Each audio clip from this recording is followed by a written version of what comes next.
Thank you. मेरे ख्याल से आप में से जितने लोग होंगे उसमें कोई ऐसा नहीं होगा जो रवीश को जानता पहचानता नहीं होगा, इसलिए किसी लंबे चौड़े परिचय की ज़रूरत नहीं है।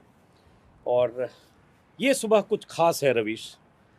अब तक जो सुबह होती थी उस सुबह की शुरुआत एनडीटीवी के प्राइम टाइम के लिए कुछ सोचते, कुछ रचते, कुछ लिखते, कुछ भूमिका तय करते होती होगी। हाँ ये सुबह कुछ खास है। हाँ, बिल्कुल अलग है। हाँ, मैं इन दिनों अपने दर्शकों को बहुत मिस कर रहा हूँ।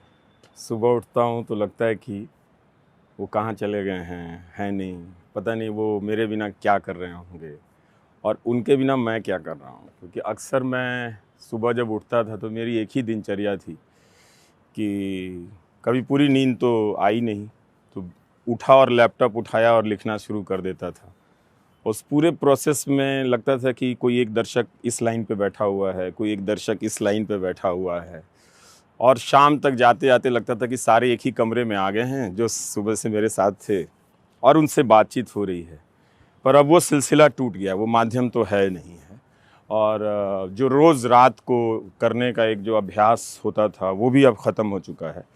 तो एकदम से समझिए कि आपने कूदा तो था जहाज़ से और पैराशूट से आप बंधे थे, लेकिन बीच सफ़र में किसी बड़े गोदी सेठ ने वो पैराशूट काट दिया। तो अब मैं आसमान में ही हूँ, ज़मीन पर अभी नहीं गिरा हूँ। गिर भी सकता हूँ, कुछ पता नहीं है, इतनी बड़ी बड़ी ताकतें हैं। और हवा में तैर रहा हूँ। तो एक तरह से ऐसा लगता है, कभी उदास हो जाते हैं, कभी आंसू भी छलक जाते हैं कि अभी मेरे पास कोई काम नहीं है, और कभी मैं गहरी नींद में सो भी जाता हूँ। तो बहुत अलग तरह का एहसास है। अनुभव है। ऐसी आदत नहीं थी मेरी कि बिना काम के दिन कैसे गुजारें, ये सीख रहा हूँ अभी इन दिनों। और इसीलिए मैंने रवीश को आज बुलाया और इनसे आग्रह किया, जहाँ मैं रहता हूँ कुछ ही दूर रवीश रहते हैं, तो आज आग्रह किया कि एक सुबह रवीश के साथ कुछ देर बातचीत की जाए, उस रवीश के साथ जिस रवीश ने 27 साल तक एनडीटीवी में काम किया और 2 दशक से ज़्यादा वक्त तक रवीश की रिपोर्ट से लेकर प्राइम टाइम तक देश के दर्शकों से मुखातिब रहे। दर्शकों का बेशुमार प्यार भी मिला और बहुत ज़्यादा गालियाँ भी मिली। हालांकि मैं कहूँगा जितनी गालियाँ मिली, मैं अगर देखूँ तो उससे ज़्यादा तालियाँ मिली। लेकिन ज़रूर है।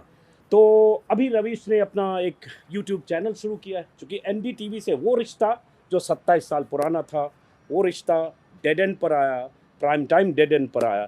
तो ये जो डेड एंड पर प्राइम टाइम आया, यहाँ से एक आज़ादी की शुरुआत भी होती है। नौकरी का एक खांचा, एक बंधन भी होता है।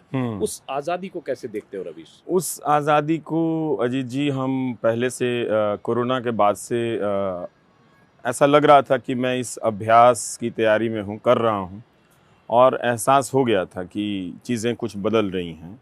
और पहले मुझे लगता था कि हमारे जैसे लोग, हमारे आपके जैसे लोग इक्का दुक्का बोलते रहेंगे, इतना महान देश है, अभी भी है, वो बर्दाश्त कर लेगा। उसके लोकतंत्र में इतनी ताकतें हैं, उसके उद्योगपतियों में इतनी ताकतें हैं, उनकी ज़मीर में अभी भी इतनी एक कुर्सी मेरे लिए बची होगी। लेकिन मुझे ये बात समझ में आ गई थी कि कहीं से कुछ है जो नहीं चाहने वाली शक्तियाँ बहुत सक्रिय हो गई हैं।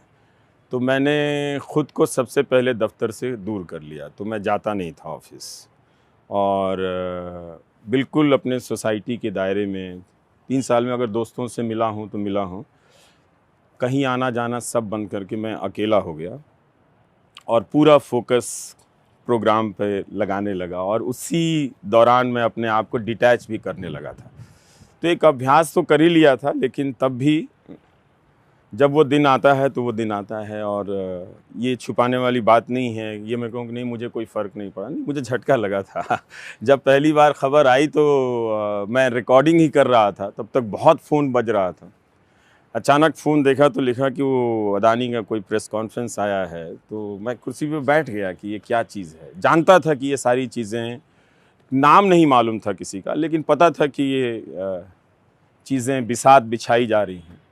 लेकिन तो बैठ गया मैं। तो हमारे कैमरा पर्सन उनको लगा कि कोविड के बाद से मैं बहुत कोलैप्स होने लगा था, काफ़ी बीमार पड़ता था रिकॉर्डिंग करने के बाद, सांसें फूल जाती थी। तो उनको लगा कि कोई नॉर्मल है, तो फिर उसने कहा कि कैमरा पर्सन ने कि आप नहीं है तो हम शूट कैंसिल कर देते हैं। मैं बोल देता हूँ कि नहीं शूट तो करेंगे। मैंने हुआ क्या है, मैंने आपकी तबीयत ठीक है? मैंने तबीयत ठीक है, चलो करते हैं रिकॉर्ड। तो रिकॉर्ड किया तो झटका लगता है, ऐसी बात नहीं है कि नहीं झटका लगता है। लेकिन रवीश, हाँ सॉरी, पहले आप कंप्लीट करो। कि और बात चुभती है कि आपके बटुए में जितना भी पैसा हो, तो धरती खरीद लोगे क्या? और धरती खरीद लोगे तो क्या उस धरती पे नहीं रहोगे? तो आपने एक गोदी सेठ के नाम सख्त संदेश भी दिया अपने दूसरे वीडियो में एनडीटीवी से रवानगी के बाद।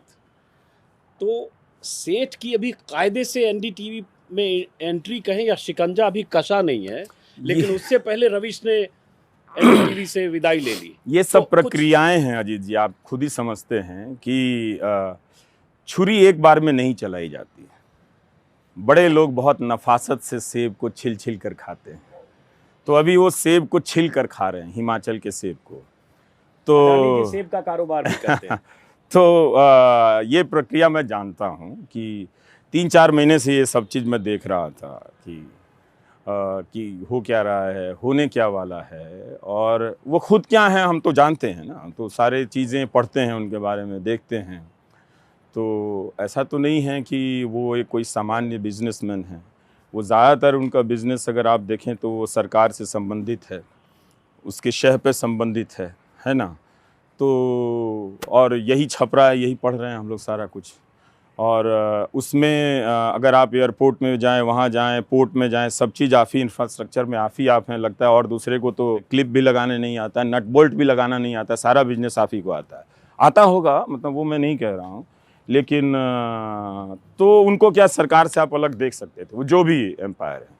तो ये लोग लेकिन कहते हैं कि भाई ठीक है, एक गोदी सेठ जिनको आप कह रहे हैं सेब के, वो एक प्रक्रिया है, उन्हीं को नहीं कह रहा हूँ मैं, कई लोगों को भी नहीं, कह रहा मैं दूसरी चीज कह रहा हूँ जो बहुत सारे लोग आपके उस इस्तीफे के बाद लिख बोल रहे होंगे, जिसमें बहुत सारे लोग आपके आलोचक होंगे। जैसा मैंने कहा, आपको जितने चाहने वाले हैं उतने आलोचना करने वाले हैं। तो उसमें बहुत सारे लोग ये कहते हैं कि भाई एक सेठ तो पहले भी था जिसका 26% था, अंतर है दोनों में। अब अडानी सेठ आ गया। दोनों में अंतर है, बहुत चीज़ें बदल रही हैं।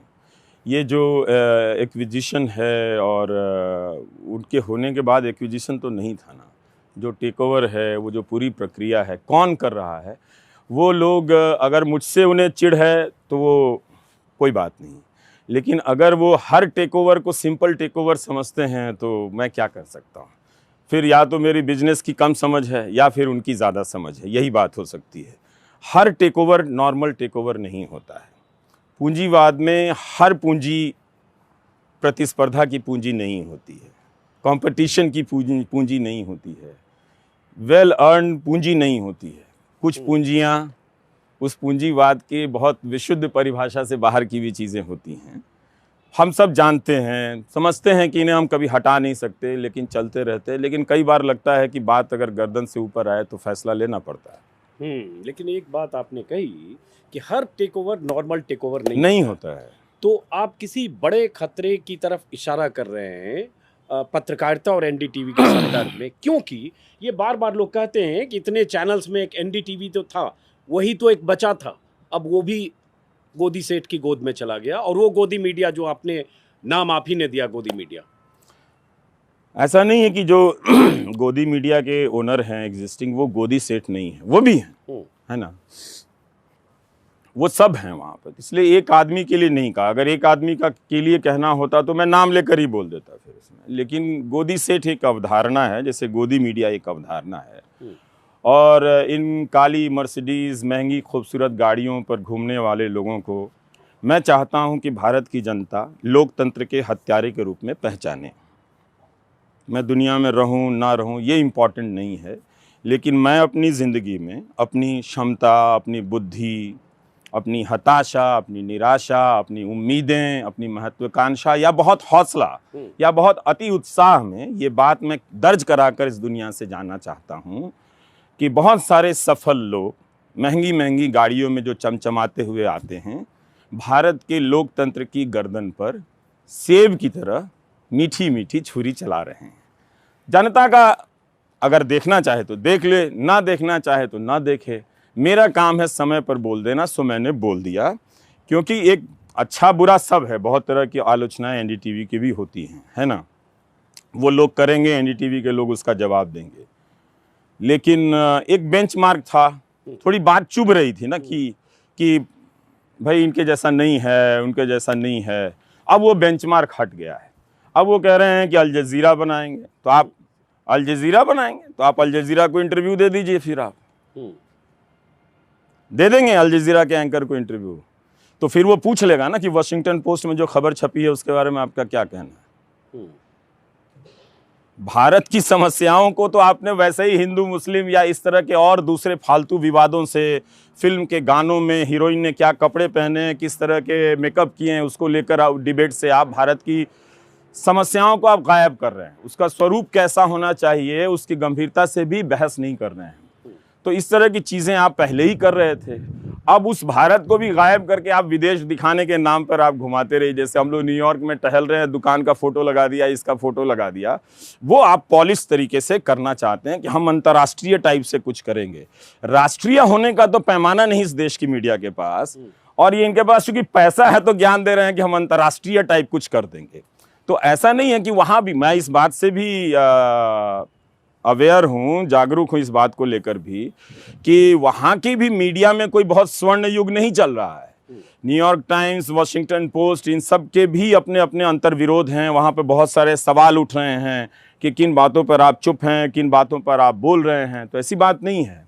तो कोई ऐसा कोई ख़ास पैमाना नहीं है कि अब भारत की खबरों को गायब कर दीजिए और कहिए कि हम आज लंदन के बारे में दिखाते हैं, लंदन के एक होटल के बारे में दिखाते हैं, विदेश नीति में क्या हो रहा है उसको दिखाते हैं। तो कीजिए, अच्छी बात है। बहुत कुछ है रवीश के पास कहने के लिए, और बीते 2 दशकों में बहुत कुछ रवीश ने अपने दर्शकों को कहा भी है।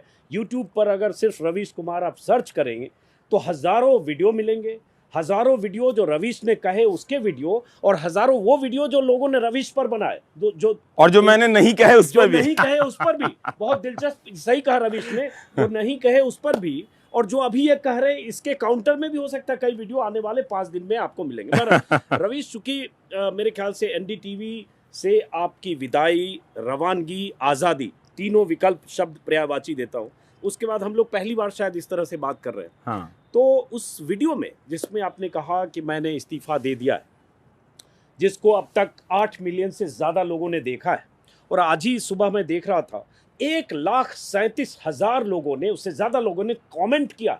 अपने आप में बड़ी बात है। मुझे याद नहीं कि इस देश में यूट्यूब पर कोई ऐसा पत्रकार हो, पहले न भूतो न भविष्यति, जो 20 दिन 15 दिन के अंदर जिसके 3 मिलियन से ज़्यादा सब्सक्राइबर हो, और किसी एक वीडियो में 1.5 लाख, मतलब 1.5 लाख हो जाएगा, 137 लोगों ने कमेंट किया। उस कमेंट को मैंने पढ़ा है, उस पर हम आगे बात करेंगे कि उसमें क्या है, लोग क्या कह रहे हैं। लेकिन उस वीडियो में एक बात जो रवीश आपने कही कि आज की शाम अलग है, या ये शाम अलग है, चिड़िया अपने घोंसले में लौटी, घोंसले की तरफ लौटी तो उसका घोंसला कोई ले गया है, लेकिन एक खुला आकाश है तो घोंसला ले गया, आपने ये कह दिया। अब खुला आकाश क्या, वैसे हम आकाश के नीचे ही हैं अभी, और ये पीछे पूरा खुला आकाश है, बट रवीश का वो आकाश क्या है? जैसे पोस्ट ट्रुथ बोलते हैं ना, बहुत चला है। पोस्ट एनडीटीवी क्या है? जब उस दिन तो मैं, आप जानते हैं अजीत जी की, मैं सिर्फ काम ही करता था और मेरी कोई बहुत सामाजिक ज़िंदगी नहीं थी। आप बहुत जगह गए होंगे, पार्टियों में गए होंगे और लोगों से मिलते जुलते होंगे, लेकिन कभी आपने मुझे वहाँ नहीं देखा होगा। ये सब इधर हाल के 1-2 साल में मैं ज़रूर करने लगा था, जाने लगा था लोगों से। मैं उस अपने काम को बहुत प्यार करता था, और उस काम को मैंने कि लोकप्रिय होना है या कुछ अचीव करना है, इसके लिए कभी नहीं किया। उस काम को कैसे और बेहतर करना है, कैसे लोगों के दिलों में उतार देनी है ये बात, उसके लिए किया। तो बहुत लगाव था मुझे उस काम से, और उस दफ्तर से भी मुझे बहुत लगाव था। ऐसा नहीं है कि किसी दफ्तर से आपकी सिर्फ अच्छी यादें जुड़ी रहती हैं, बहुत बुरी यादें भी मेरी हैं वहाँ, बहुत बुरी यादें हैं, बहुत अच्छी यादें भी हैं। लेकिन इन सब के बाद चूंकि मैं वहाँ काम करता था तो मुझे उस छोटे से कमरे में, बहुत छोटा कमरा है, मतलब 2 लोग 3 लोग खड़े नहीं हो सकते, इतना छोटा कमरा है, तो 2 लोग बैठते थे हम लोग, और बहुत छोटा कमरा है उसमें, तब एक क्या ही बोले मतलब। तो लेकिन हम एक खिड़की थी, पीपल का पेड़ था, देखता रहता था, टाइप करता रहता था, काम करता रहता था, बहुत लगाव था जी मेरा उस। और मैं कभी दफ्तर में बायोमेट्रिक्स पे साइन नहीं करता था, कहता था ये इंसल्ट होगा मेरे जैसे लोगों के लिए कि मैं रोज़ काम करूं, सुबह से लेकर शाम तक काम करूं और बायोमेट्रिक्स पे मैं उंगली भी लगाऊं। तो खैर मुझे ये आज़ादी मिली हुई भी थी। किसी ने नहीं कहा कि आप क्यों नहीं लगा, आज नहीं, जब वो सिस्टम कई साल पहले लगा था तब भी किसी ने आके नहीं कहा, क्योंकि ऐसा माना जाता है कि 2014 के बाद लोग मुझे जानते हैं, पर ऐसी बात नहीं है। मुझे लगता है कि इससे कहीं ज़्यादा 2014 से पहले लोगों का प्यार मिलता था।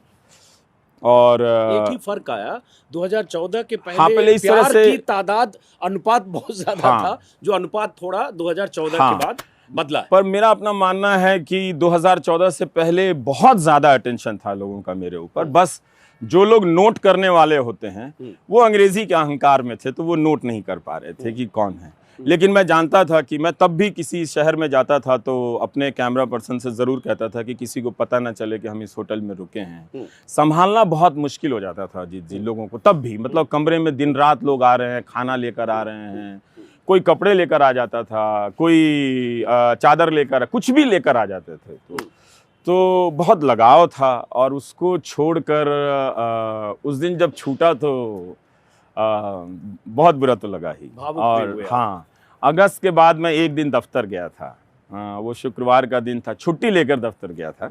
वैसे बहुत कम लोग छुट्टी लेकर दफ्तर जाते हैं तो उस दिन मुझे लगा कि ये मेरा जो घर है जहाँ मेरी आत्मा रहती है, अब यहाँ से उसके जाने का वक्त है, तो प्राण जो है वो शरीर छोड़ रहा है। तो उस दिन मैं जितने भी लोग दफ्तर में थे, कैसेट लाइब्रेरी में मैं गया, पीसीआर में गया, एडिट बे में गया, अपने उस कमरे में 2-3 मिनट के लिए रहा, खूब अच्छे से घूमा वहाँ पे, महसूस किया और अपने आप को समेट के वहाँ से बाहर आ गया। जब बाहर आया तो मैं उस दिन हमेशा के लिए उस जगह से बाहर हो गया था। और गाड़ी में थे अकेले, तो रोते रोते आए कि वो छूट गया। तब तक मैंने किसी को कहा नहीं था कि मैं इस्तीफ़ा दूंगा या क्या करूंगा, पर उस दिन मैंने एनडीटीवी को खूब अच्छे से उस घर को देख लिया था, और फिर वो छूट गया। फिर उससे मैं घर आया और लगा कि अब जो आसमान की बात है वो हम बैठ के बात करेंगे। हाँ, बैठ के बात करेंगे। वही मैं चाह रहा था कि फॉर्मेट तो हमारा था बैठ के बात करने का, लेकिन आए, अच्छा लगा, और हम लोग बैठते हैं और कुछ लंबी बात, जिसमें उस आसमान की बात, जो आसमान यहाँ से रविश के लिए खुला आसमान है। वैसे मैं बताऊँ, जहाँ मैं हूँ इस आसमान के दूसरे हिस्से पर आसमान का कोई छोर नहीं होता, लेकिन कुछ ही दूर पर रविश रहते हैं। हालांकि सुरक्षा के लिहाज से इनका घर बताना नहीं चाहिए, लेकिन फिर भी। तो अब हम रविश से बात करते हैं बहुत सारे उन पहलुओं पर, जिन पहलुओं पर बात करने के लिए रविश चर्चित भी रहे, और इनके भीतर की वो बेचैनी है जो इनके शब्दों की शक्ल में आती है, और जो निरंतर दर्शक से संवाद करते रहे। मैं एक बात मानूंगा रविश, कई बार हो सकता है हमारी आपकी वैचारिक असहमतियां रही हो या कंटेंट में असहमतियां रही हो, मेरी तो नहीं रही, आपकी हो सकता है रही हो, क्योंकि हम लोग एक विधा में रहे, लेकिन फिर भी दर्शक के से जितना संवाद आपने किया है, मैं नहीं समझता कि देश के किसी एंकर ने पहले किया है और कोई आगे कर पाएगा, क्योंकि अब जो लोग हैं संवाद सिर्फ एक आदमी से करते हैं, वो सत्ता के शीर्ष पर बैठे हैं, डोर वहीं बंदी है। तो अब हम लोग भी बैठते हैं, बैठ के बात। Thank you.